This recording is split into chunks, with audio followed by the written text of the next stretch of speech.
Mas, suatu hari kita akan jadi denominator juga. Karena itu kita harus mendapatkan apa yang harus kita dapatkan di usia produktif.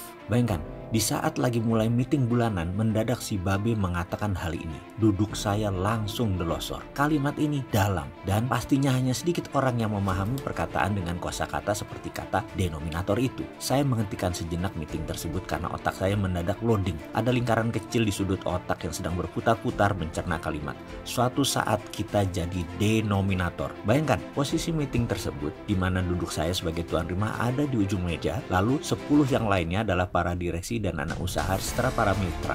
Meeting serius memastikan mau apa di tahun 2020 dan di tahun 2021. Di acara tersebut saya meminta semua strateginya setidaknya 15-20 menit berbicara apa yang mereka mau. Mengingat saya memprediksi ekonomi akan kontraksi melemah 2 tahun ke depan. Sejak awal 2019 kita sudah ancang-ancang. Begitu juga strategi 2 tahun ke depan. Meeting sudah separuh jalan. Sudah 6 orang bicara. Kebanyakan mengatakan dan telah melakukan yaitu hibernate. Hanya satu yang gaspol. Yang ketujuh akan bicara, tahu-tahu saya stop. Istirahat sebentar. Meeting di Raffles Town Club ini tambah celetukan pembuka seperti itu. Saya naikkan tangan saya. Bentar Babe, sebentar. Kita skor sebentar meetingnya. Kita ubah sedikit menjadi diskusi dulu. Demikian saya mengusulkan ke forum yang disambut dengan anggukan. Celetukan kocak garger mulai keluar dari masing-masing. Meeting itu formal, namun seperti kebiasaan kami, busana, suasana, ambian selalu tidak formal. Itu ciri kami yang tidak pernah protokoler.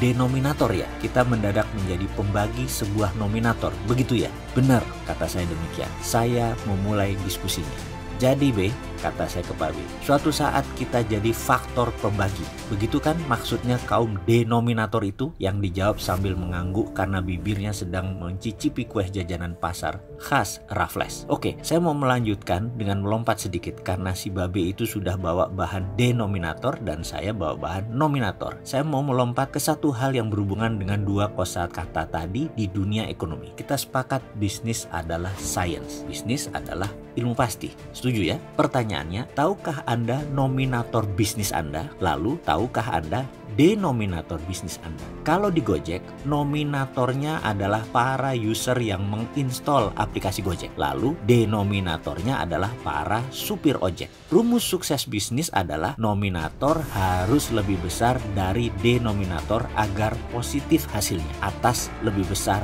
dari pembaginya. Sekarang kita lihat bisnis Anda. Mana nominatornya? Sudah bisa ketemu? Masih bingung? Suka nggak belajar beginian? Kalau mau, ikuti video selanjutnya.